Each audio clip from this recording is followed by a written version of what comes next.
Bismillahirrahmanirrahim. Assalamualaikum warahmatullahi wabarakatuh.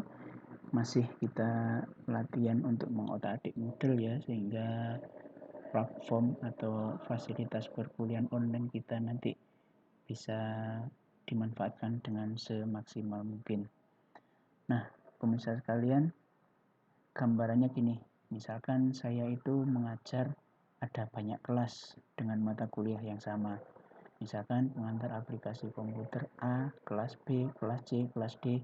Nah, ini kita tidak perlu membuat satu persatu di masing-masing kelas. Seperti yang saya sampaikan di tutorial sebelumnya, kita cukup membuat satu saja kelas, kita tata dengan sebaik-baiknya, semaksimal mungkin, sebagus-bagusnya. Nah, nanti kita tinggal mengcopy ke kelas-kelas berikutnya. Sebagai contoh di sini, saya sudah punya pengantar aplikasi komputer kelas C. Di sini sudah saya atur semuanya ya, pengantar, presensi dan seterusnya. Pertemuan 1, pertemuan 2 sudah saya siapkan semua. Ya, bahkan sampai UTS sudah siap semua. Dan pemirsa sekalian tidak perlu khawatir ya. Nah, kalau sudah ditampilkan gini berarti mahasiswa bisa melihat termasuk soal UTS dan UAS-nya. Tidak ya. Kenapa? Karena sebelumnya sudah kita setting tanggal-tanggalnya. Jadi misalkan ya, pertemuan 4. Pertemuan 4 ini baru bisa dibuka, baru tersedia tanggal 29 Oktober. Ya. UTS misalkan, UTS baru bisa 20 November dan seterusnya. Nah, jadi jangan khawatir, bikin aja sampai lengkap, atur tanggalnya, baru kita copy tanpa perlu khawatir mahasiswa tahu soal UTS atau yang lain. Tampilan di mahasiswa gimana? Sekali lagi, kalau ingin lihat tampilan di mahasiswa, di user kita klik. Nah, di bawah ada switch role to. Klik. Nah, nanti bisa dilihat student, mahasiswa ya, berarti student nanti lihatnya seperti apa. Misalnya, pertemuan 1. Nah, ini karena sudah tanggal 8 Oktober kemarin ya, berarti ini kalau saya buka bisa. Ya, jadi materinya bisa dibuka. Lagi misalkan di pertemuan 2. Nah, ini kan tanggal 15 Oktober, sementara sekarang tanggal 9 Oktober. Nah, di sini muncul tulisan tapi tidak bisa diklik. Nah, upload misalkan, saya klik tapi tidak ada fasilitas uploadnya karena masih dikunci. Jadi sekali lagi diatur tiap pertemuan, mau sampai UTS atau UAS atau sampai apa aja terserah ya, asal pengaturan tanggalnya sudah benar. Nah, sekarang saya sudah menyelesaikan satu buah kelas pengantar aplikasi komputer C, sudah lengkap sampai UTS. Nah, sekarang saya mau copy ke kelas saya yang D. Kebetulan kelas D saya ini masih kosong, tidak ada isinya sama sekali. Ya. Nah, caranya gimana? Wajib ya, silakan turn editing on. Nah, posisi di kelas D, saya akan mengimpor atau mengcopy ya keseluruhan isi dari pengantar aplikasi komputer C. Nah, berarti posisi saya di kelas D, maka saya klik action menunya ya, gambar gear di atas itu, klik. Nah, terus impor. Nah, saya mau copy apa? Sekali lagi, pengantar aplikasi komputer C. Nulis mata kuliah atau nulis kelas harus sama persis. Jangan sampai ada yang salah hurufnya. Ya, jadi pengantar aplikasi komputer C. Saya tuliskan di sini.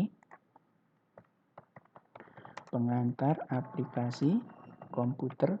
Kalau saya tulis sampai komputer saja tanpa kelas C, ketika saya search, nah nanti akan muncul di sini. Ya, saya tinggal nyari kelas C. Itu ya. Nah, tapi kalau misalkan di sini saya tulis pengantar aplikasi komputer, saya tambah dengan C, set. Nah, nanti akan muncul pengantar aplikasi komputer C. Itu ya. Jadi sekali lagi pastikan kita buka dulu ya mata kuliah mana yang akan kita kerjakan, maksudnya kelas apa yang akan kita kerjakan. Nah, terus kalau sudah, saya kembalikan dulu ke normal rule ya, jadi saya sebagai pigeonnya. Oke, kalau sudah, gambar sini, action menu, klik, import. Nah, masukkan pengantar wujud tadi.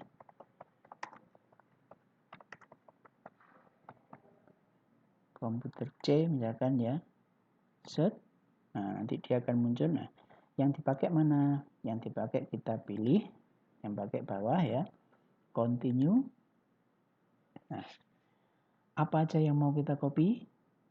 Saya sudah punya di kelas C itu ya. Di kelas C itu saya sudah punya termasuk database soal ujian sudah ada. Ya, database soal ujian sudah ada.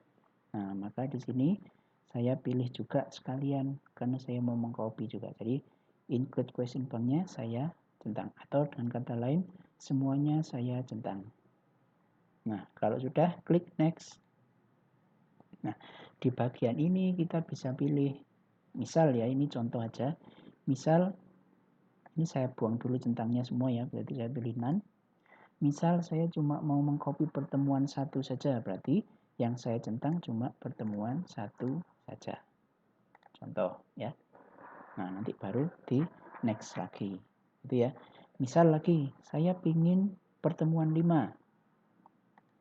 Tapi saya cuma materi saja, berarti yang dicentang pertemuan 5 dan materi. Kenapa? Karena kalau saya langsung materi 5 dicentang tidak bisa. Jadi harus pertemuan 5 dulu terus materi. Ya, misalkan lagi pertemuan UTS, pertemuan 7, saya ingin petunjuk download upload. Ya, yang ini enggak usah, yang terakhir enggak usah. Nah, berarti pastikan ini dicentang semua. Oke. Nah, karena saya kelasnya tadi masih kosong, maka saya mau centang semua. Jadi mulai awal sampai akhir saya centang semua. Nah, kalau sudah, klik next. Nah, di bawah sini ada konfirmasi lagi ya. Silakan perform import. Klik. Nah, ini nanti akan menunggu ya. Apabila database kita, biasanya yang paling menentukan di database soal ya. Kalau database soalnya tempatnya beda server misalkan ya, kasarannya seperti itu, maka nanti akan butuh waktu lebih lama lagi. Tapi kalau misalkan tanpa database, waktu yang kita butuhkan lebih singkat. Ya, jadi tidak sampai 1 menit itu sudah selesai. Nah, ini mungkin karena tadi ada banyak kelas, terus database-nya dari contoh soal mulai latihan evaluasi mulai pertemuan 1 sampai UTS itu ada semua. Nah, maka mungkin ini akan butuh waktu sedikit lebih lama.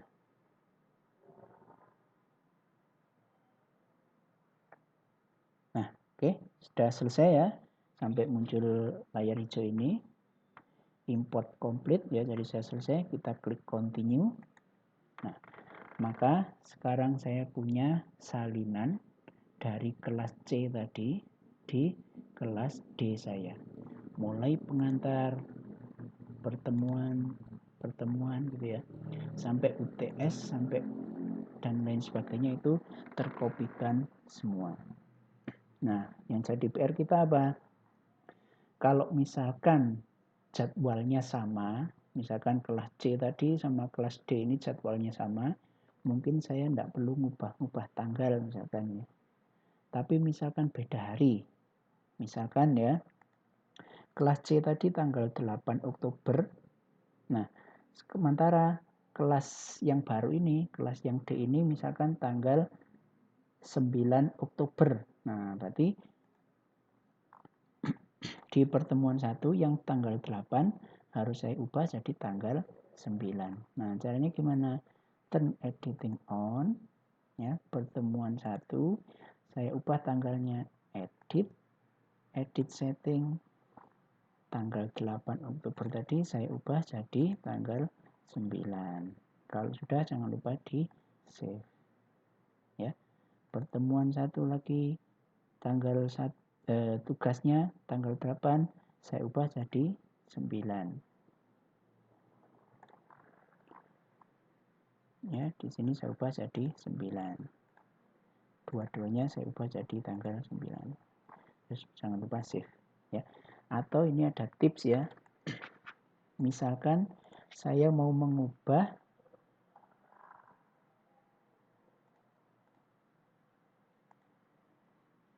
tadi kelas C ya.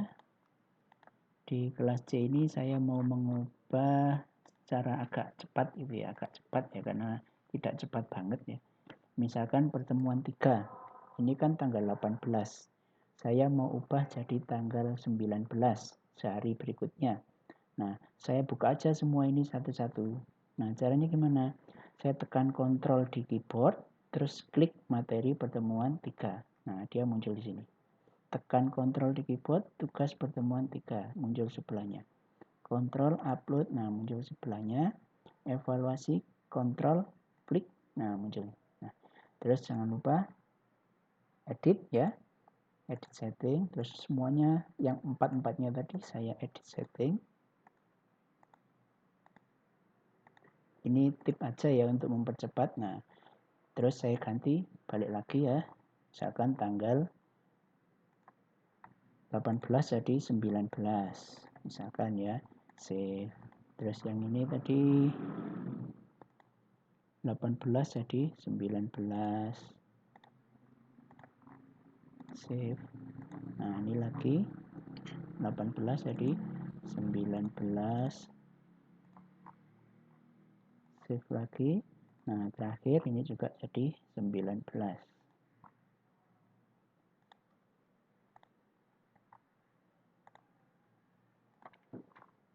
Save. Nah, kalau sudah selesai, close karena 4 tab yang saya buka tadi. Nah, terus sekarang kita bisa lihat, saya refresh.